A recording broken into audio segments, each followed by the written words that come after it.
Bonjour, je m'appelle Pastor Jewel, and welcome to Pause for Peace. This podcast is being released to you on Sunday, October 5th, 2025, and many in the Christian household are celebrating something we call World Communion Sunday or Worldwide Sunday, Worldwide Communion Sunday.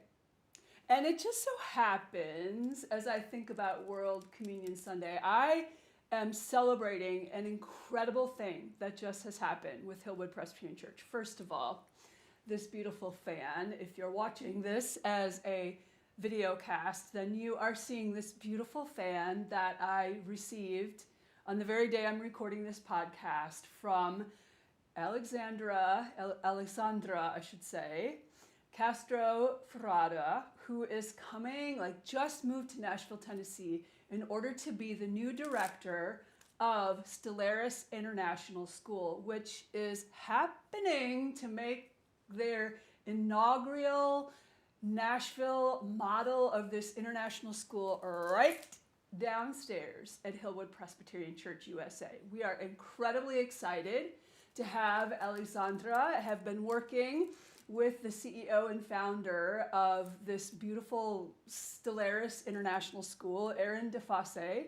And it's so appropriate that this is all getting launched right as we are coming into this Worldwide Communion Sunday. Not only because Alexandra brought this beautiful fan, she just arrived in Nashville from Spain, and she brought this beautiful fan as just a little token of appreciation and a reminder of this connection we have. We have even been in communication with one another while she has been in Spain.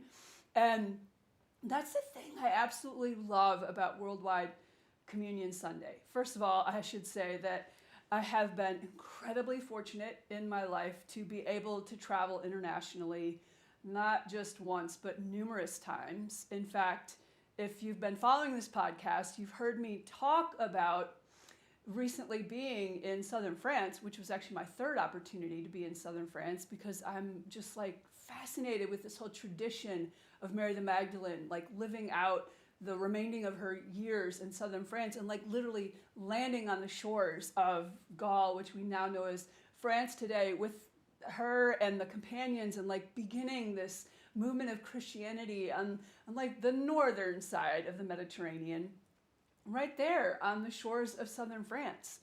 And I've had an opportunity throughout my lifetime, sometimes because I've gone to some interesting places and been to many countries in the world, but sometimes it's for things like heading to somewhere like Estonia before it was popular to go to Estonia, to be able to connect with a beautiful woman there who was leading a ministry with children who were living on the streets in Estonia, or just needing that way to be supported and loved by somebody who would open wide her arms and take care of the kids and give them what they needed, feed them, help them find a way to get what they needed to move forward in life in a new way.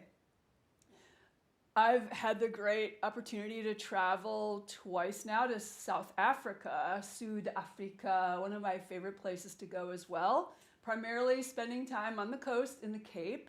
And already when I was just in college, I had a professor from South Africa. So I was being trained theologically by somebody who had grown up in apartheid South Africa as a man of color, and he was somebody instilling in me from the start, and others in our theology classes, it's not just about the USA, it's not just even about the Presbyterian Church USA. There are struggles people are experiencing all over the world today, just so that they can be free, just so that they can celebrate that they are too filled with this divine spark and need and want a way to live out their lives and to raise their children with all of their hopes and dreams for their children being able to come to fruition, even if they live in a place where it's very different than the United States.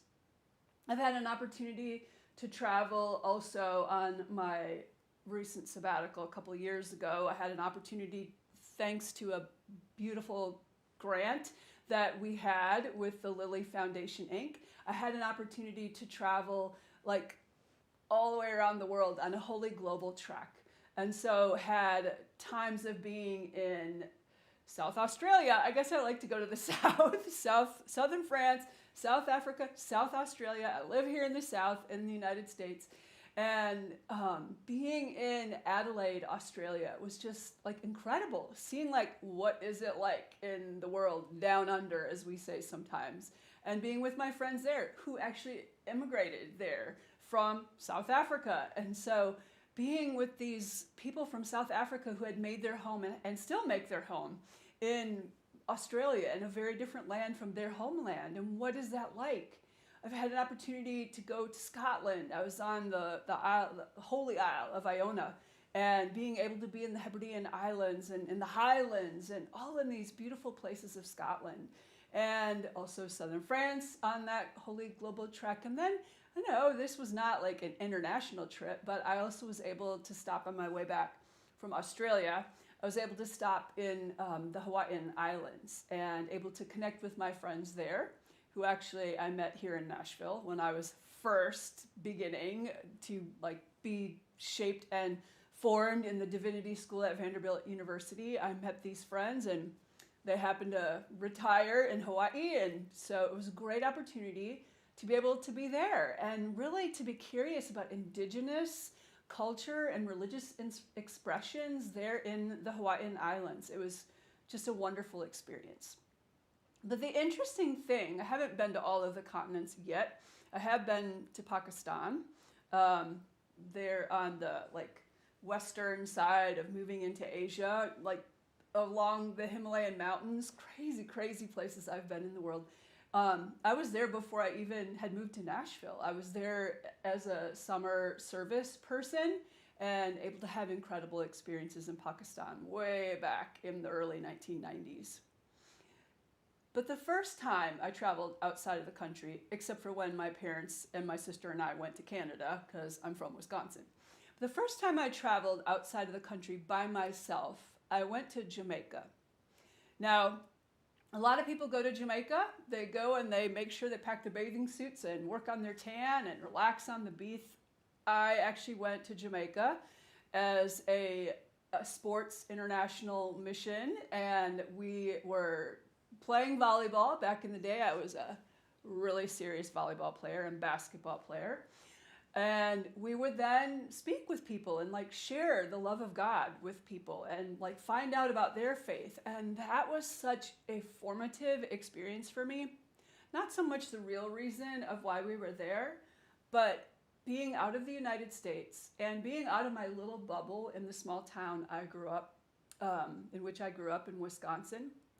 Being able to see the like opulence of Jamaica. This was in like really like 1990, and at the same time on our way back to where we were staying, seeing a man who was living in a refrigerator box, and then as a group going to an orphanage and holding babies that like were filled with urine and like the smell of urine because there were not enough people to take care of them.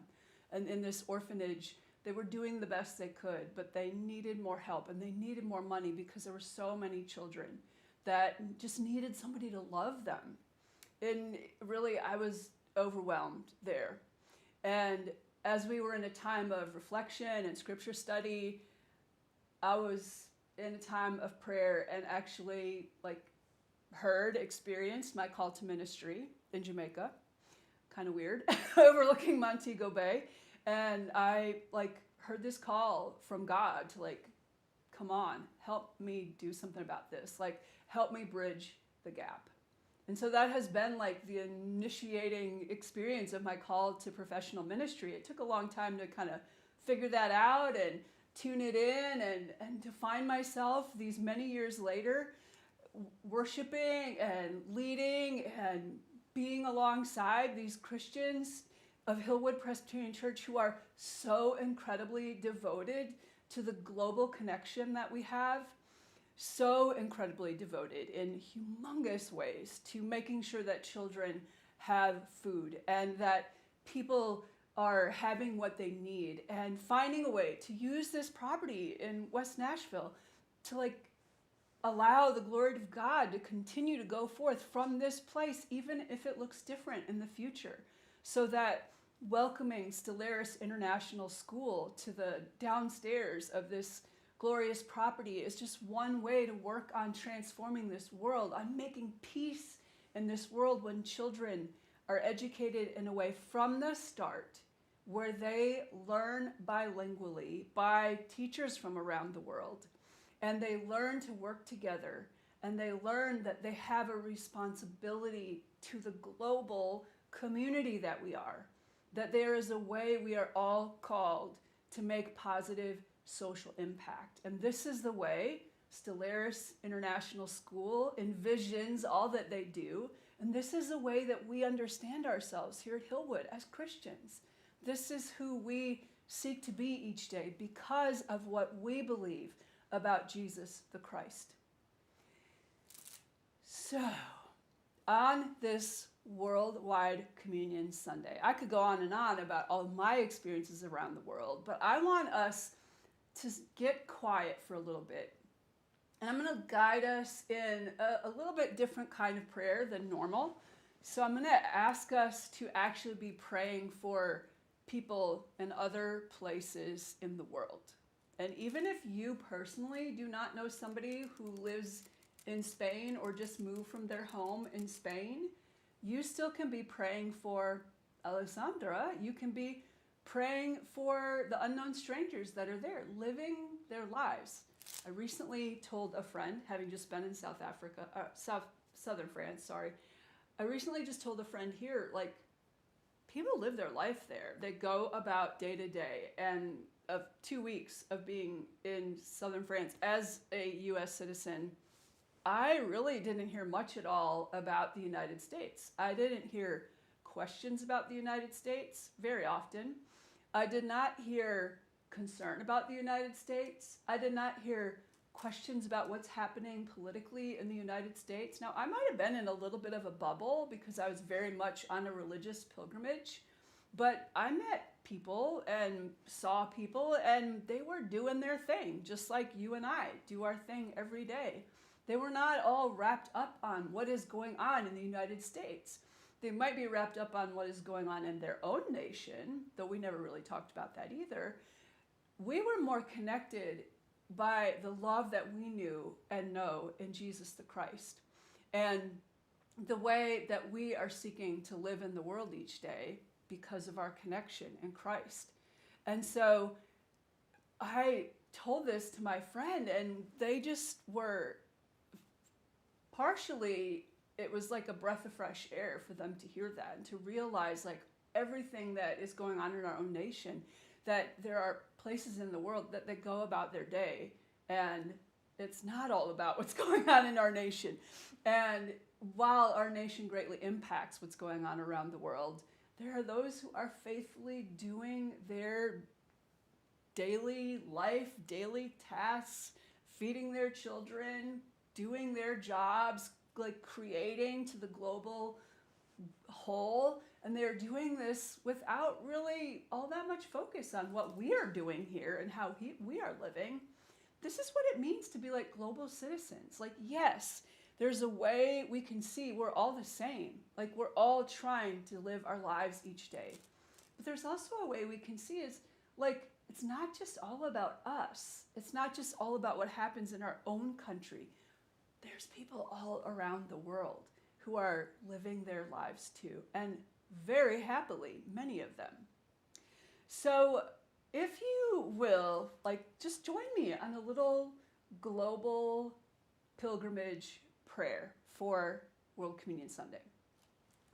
I will ask you to close your eyes because, hopefully if you've been watching the video cast, you've taken in some of the beautiful images that point us to this global connection and the children all around the world. But also, I invite us to close our eyes because it's one way that we can go inward and also travel outward all at the same time as we go into the space of our heart. And let's take a deep breath and release.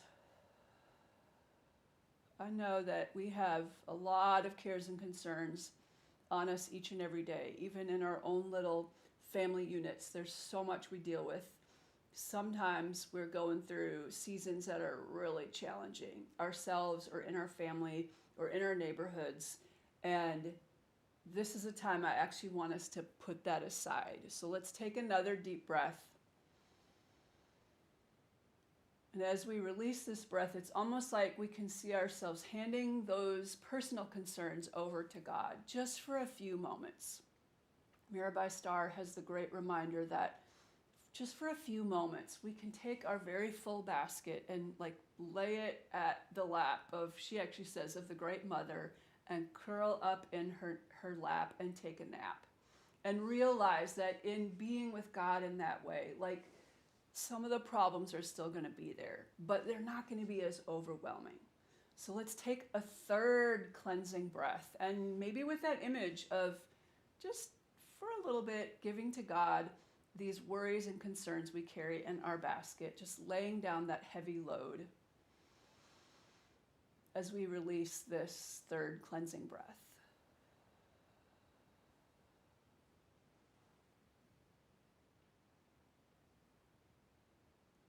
And I want us to begin where we are.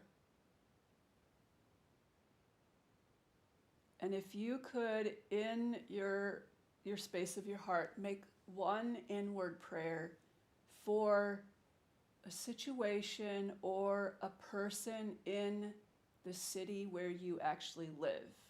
You might even want to just think about in the neighborhood, whether you know a person or not. You might have just seen your neighbor struggling to get out the door with their kids yesterday, and you just want to send a prayer to that person.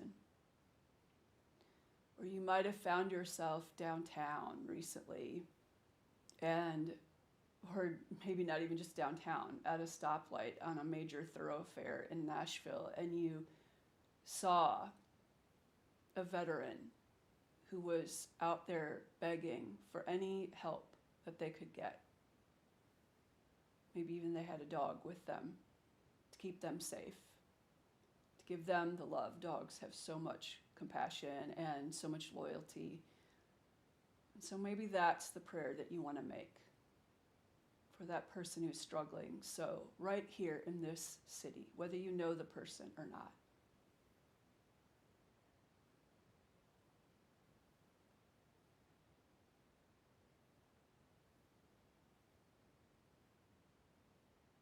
I'm going to ask us next to make a great leap south. We're going southernward, and pick a country, any country you want in South America. I want to pick Venezuela right now. I don't know anybody in Venezuela, but I know there are people who live in Venezuela, and so I want to pray for those in the space of my heart who are living in Venezuela this day. I want to pray for the grandmother who is concerned about her grandbabies, because maybe she's seeing that they're growing up way too fast and being put in situations that she would never have for her own child to be in at such a young age. And yet it is what it is.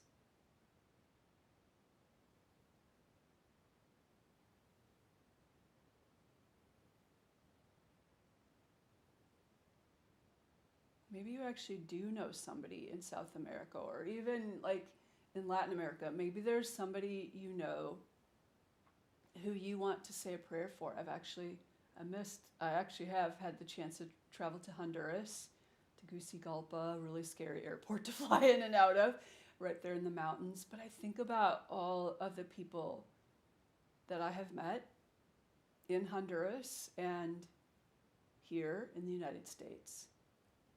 And so I might lift up a prayer for them, for those who are struggling to make their way today. I actually had a chance to meet farmers through Heifer International several years back now, and I'm remembering, like, listening to these women and men who were living out in such a remote place in the world. And Heifer International was really the first outside group that had come in and begun to build a relationship of trust so that they would be able to help with sustainable farming practices and allow a whole community to be raised out of poverty because of the way that they work together and the way that the gifts that were given through something as simple as our quarters, nickels, dimes, dollars, checks, big gifts that go to Heifer International, so that whole communities can be raised out of poverty and whole communities can develop in sustainable ways. And so I'm saying a prayer today for that cowboy I met as he spoke about how transformational it was to receive a heifer in their community that already had done all their sustainable practices, and finally to receive a heifer who is able to continue to bring life, literally giving milk to their community.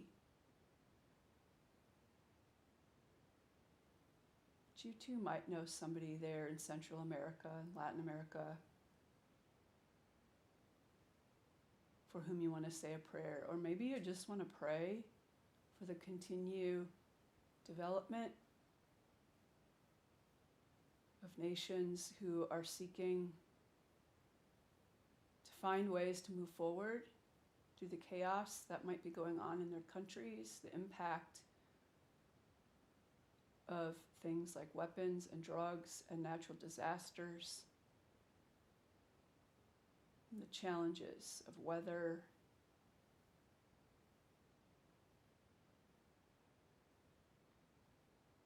We're going to make another jump after we finish this prayer in our hearts for somebody there in Central America. We're going to make another jump. I'm going to invite us to jump over the pond, as they say. We're going to head to Europe now in our prayers. I'm thinking about a woman I met in southern France recently who just celebrated her birthday, a big one too. So it was an exciting day for her. And this woman gives of herself every day. She is a huge heart, a great lover of Jesus. And she seeks to pass on and instill in others that, like, devotion that she has found through a very different way of worshiping than Hillwood Presbyterian Church might worship, but that's okay. So is there anybody in Europe that you know, or anybody that you want to say a prayer for, a country you might want to say a prayer for in Europe?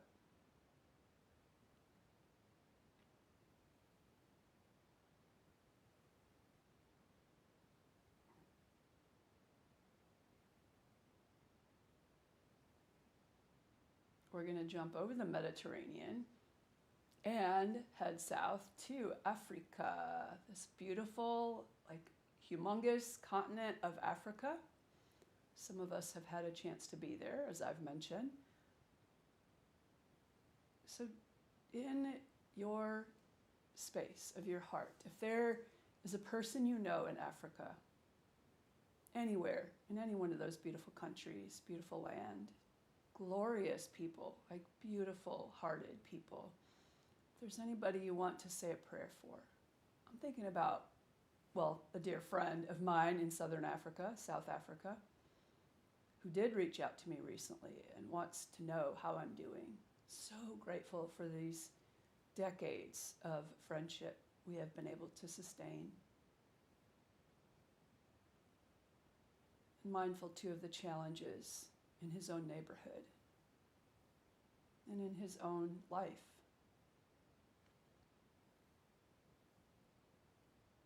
He too is approaching a huge birthday. So is there anybody in Africa you want to pray for, or just a nation in Africa for whom you'd like to pray.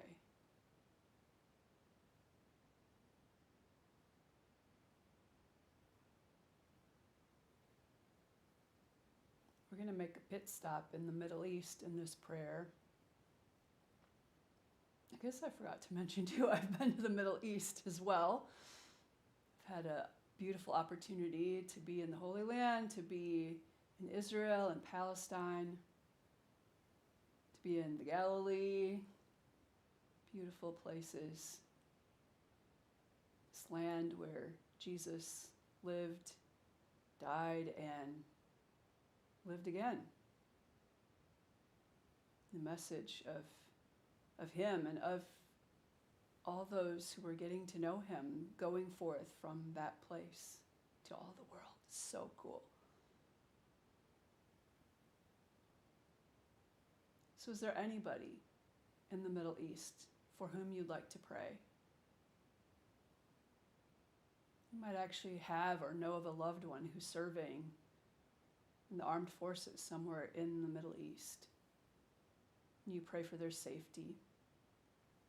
You pray for their family, for the difficulty it is being away from your loved ones. How scary it can be when your loved one is serving somewhere around the world and you never quite know how dangerous it is or if they are safe.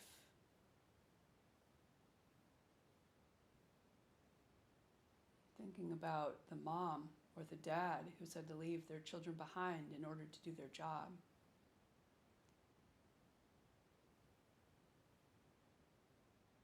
I'm thinking about those I actually met in Bethlehem, sang a prayer for the Christians who are in Bethlehem, struggle all along in Bethlehem. Bethlehem is a Christian city primarily, and praying for those who are trying to eke out a living, the challenges of even having daily work and being just 5 miles from Jerusalem, but yet not being able to freely cross back and forth.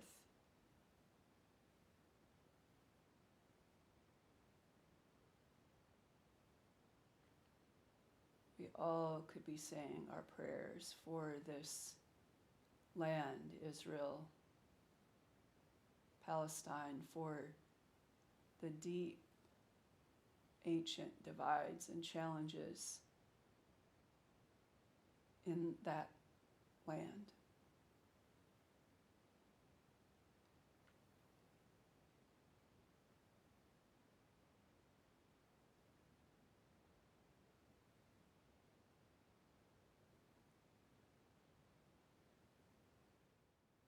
And we think about somebody somewhere in Asia or a country in Asia for whom we offer our prayer.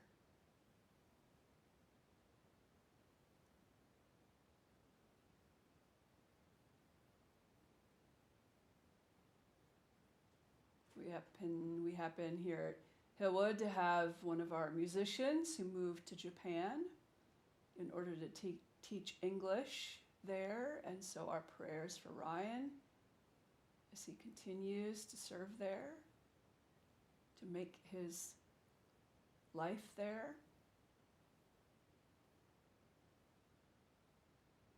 to be in deep connection with others and be surrounded by friendship.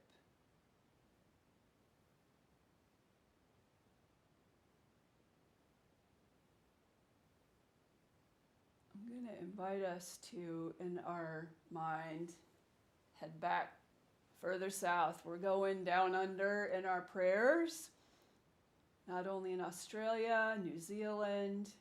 There's a bunch of islands we may be missing as we're hopping around the globe. And so if there's a place, either Australia as a continent or another place, New Zealand, somewhere else, some of the islands there between Asia and Australia, then we can make our prayer in our heart for them now.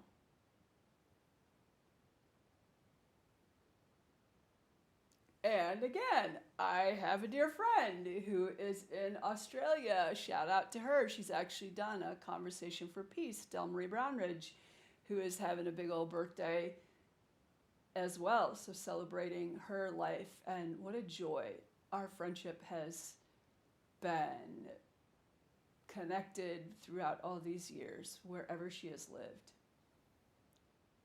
So you too might know somebody in one of those, either in Australia, New Zealand, somewhere there. You might want to be giving thanks for them right now and offering your prayers, or just for the life going on in a very different way, on a very different, like literally in the different hemisphere. They are moving into summer soon. They have the spring going on as we're heading into winter. It's like fall happening for us. And so, people are living lives in a very different way right now. And yet, everybody's the same in a lot of ways. Our hearts all beat like the same, and we all have love in us, or can cultivate love in us more and more.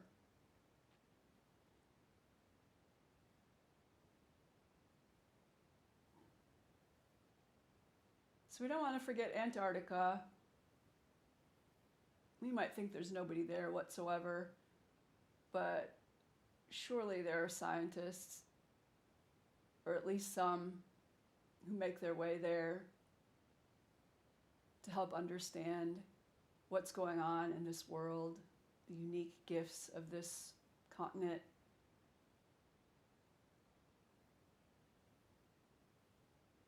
And if we can't think of a person, there are animals trying to live their life there or around there, fish under the sea, under the oceans. We can give our prayer of thanksgiving and make our prayers for them as well.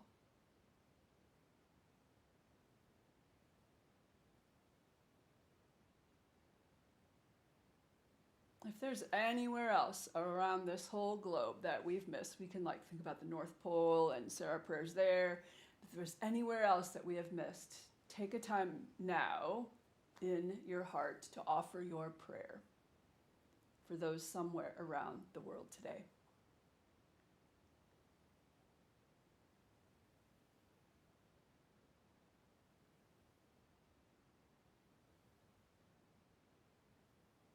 And when we are ready, I'm going to invite us to place our hands on the center of our chest, our heart space, and to come back home here to this heart,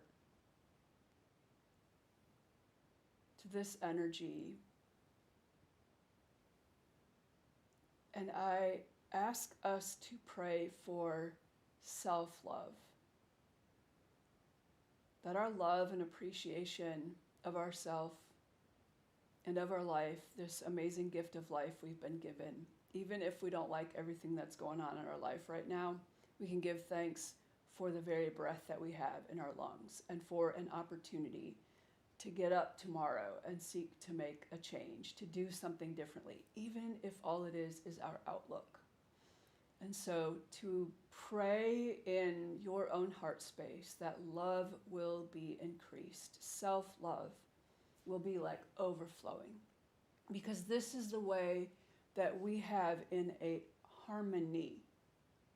This is the way that we be at peace within.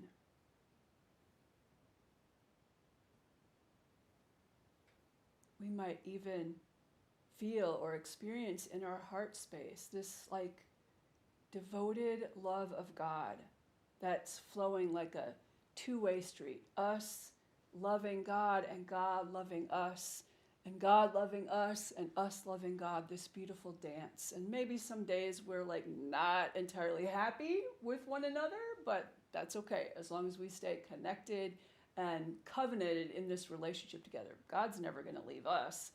We might as well stick around too, because God is within and beyond everywhere. You can't really get away from God. You might as well stick with it, even if you have a very spicy, fiery relationship with God. That's fine. That's how it's been throughout time. God's people, come on, God, why is this happening? What is going on? Will this never end? This is this has been prayer. I mean, God's heard all these prayers before. You might as well like add yours to when you need them.